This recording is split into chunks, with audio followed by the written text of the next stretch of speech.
오늘 함께 보실 하나님의 말씀은 히브리서 8장 1절 말씀입니다. 제가 봉독해 드리겠습니다. 지금 우리가 하는 말의 요점은 이러한 대제사장이 우리에게 있다는 것이라.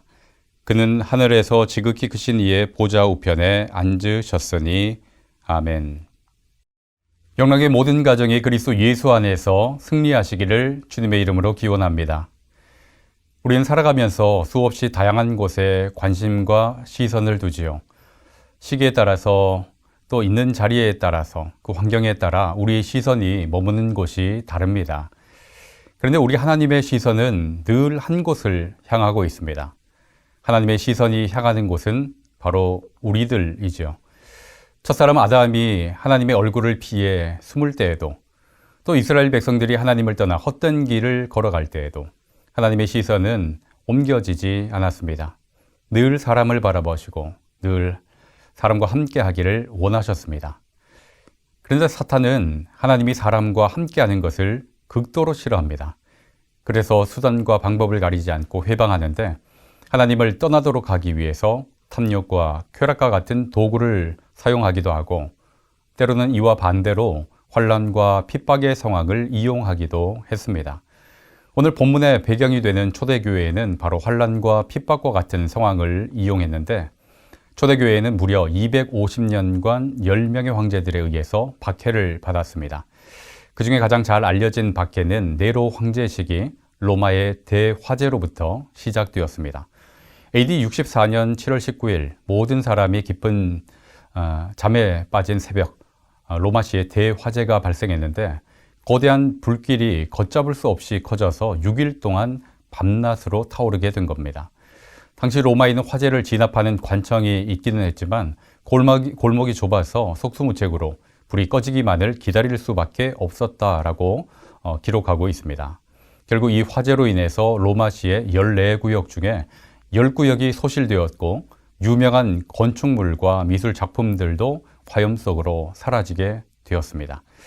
수만 명의 로마 시민들은 하루아침에 삶의 터전을 잃었고, 시간이 지나면서 이 시민들의 상실감은 분노로 바뀌게 되었습니다. 당시 네로 황제는 복구를 위한 여러 대책들을 세웠지만, 네로가 도시를 새롭게 건설하기 위해서 불을 냈다는 소문이 돌자 시민들이 황제의 궁으로 쳐들어가는 일이 발생한 겁니다. 이에 다급해진 네로는 자신의 안위를 위해서 그리스도인을 방화범으로 지목해버리는데, 바로 그때부터 비극이 시작된 것입니다. 평소 로마 시민들이 그리스도인을 좋아하지 않았고, 또 공교롭게도 불타지 않은 구역에 그리스도인들이 살고 있어서 이성을 잃은 로마 시민들은 그들에게 분노를 마구 쏟아 부었는데, 이때다 싶어 네로는 그들을 합법적으로 박해하도록 허가해 줍니다. 이로 인해서 많은 그리스도인들이 원형 경기장에서 죽임을 당하는데, 맹수에게 찢겨 죽임을 당하기도 하고, 또 어떤 이는 십자가에 달려 화형에 처해지기도 했습니다. 예수를 믿는다는 이유만으로 수치스럽고 잔인하게 죽임을 당한 것입니다. 이에 그리스도인들은 살기 위해서 땅굴을 파고 숨어들기 시작했는데, 그것도 안전하지는 못했습니다. 배교자들이 생기기 시작한 것이죠. 이 배교자들도 배교하려 한 것은 아니었을 겁니다. 생명의 위협에 어쩔 수 없이 배교하게 된 것이죠. 근데 정말 절망적인 것은 하나님께서 그러한 상황 속에서 침묵하고 계시다 하는 것입니다. 예수를 믿음으로 인해서 숨어 지내게 되었고, 또 예수를 구주로 고백함으로 인해서 죽임을 당하고 있는데, 하나님께서는 그들을 건져주지 않는 것입니다. 만약 다니엘과 그의 친구들에게 역사하신 것처럼 사자가 집어 삼키려 할 때 사자의 입을 틀어 막아 주시고, 또 굶주린 개가 침을 흘리며 달려들 때 강한 손으로 그 입을 막아 주셨다면 얼마나 좋았을까요? 그런데 수많은 성도들이 아주 잔혹하게 죽임을 당함에도 아무 일도 일어나지 않는 것입니다. 이러한 상황 속에서 예수를 믿는 성도들에게 질문이 생기기 시작한 것입니다. 하나님께서 함께 하신다고 했는데 이것이 과연 함께 하시는 것인가? 하나님께서도 지켜주지 않는 것 같은데 그럼에도 예수를 믿어야 하는 것인가? 그러면서 토로하는 것이 우리에게는 남은 것이 아무것도 없다 하는 것입니다. 이럴 바에 차라리 유대교로 돌아가는 것이 낫지 않을까 하는 움직임이 일어나기 시작한 것입니다. 이에 히브리서 기자는 이렇게 말씀을 합니다. 오늘 본문 1절이죠. 지극히 크신 이의 보좌 우편에 앉으신 대제사장이 우리에게 있다는 것이라. 유대인 성도들이 없다 하면서 없는 것을 바라보며 낙심할 때 히브리서 기자는 분명히 있다. 대제사장이 우리에게 있다라고 선포하고 알려주고 있습니다. 돈도 없고 힘도 없고 또 도와주는 이도 없고 또 미래도 보이지 않고 다 없는 것 같지만 없지 않고 있다고 분명히 선포하고 있습니다. 길이요 진리요 생명이 되시는 예수, 죄를 용서하시고 구원하신 예수, 고난 중에도 함께 하시는 예수, 영원한 거처를 예비하신 예수님이 있다 하는 것입니다. 그러니 절망 속에서 낙심하지 말고 예수 그리스도를 바라보라라고 선포하고 있습니다.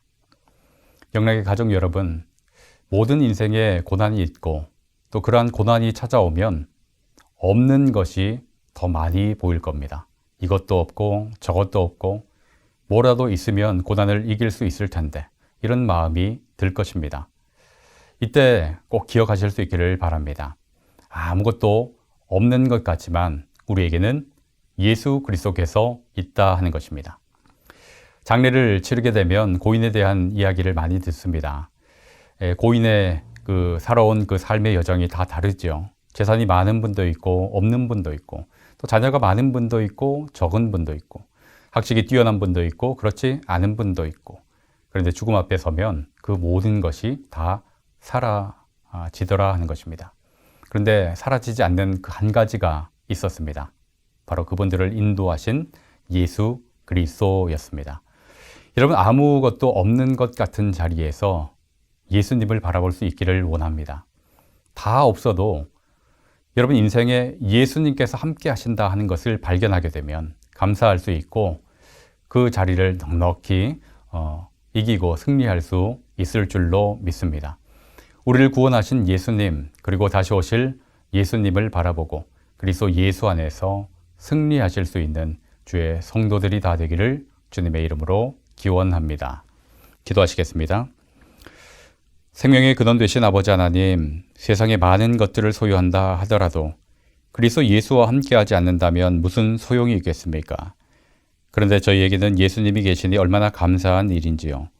없는 것을 바라보며 낙심하는 자리에서 함께 하시는 예수님을 바라보는 자리로 옮겨가게 하시고 어떤 형편에 있든지 예수 그리스도로 담대하고 만족할 수 있도록 친히 인도하여 주옵소서. 영락의 모든 가정에 예수님만을 바라보는 은총이 임하기를 원하며 예수 그리스도의 이름으로 기도하옵나이다. 아멘.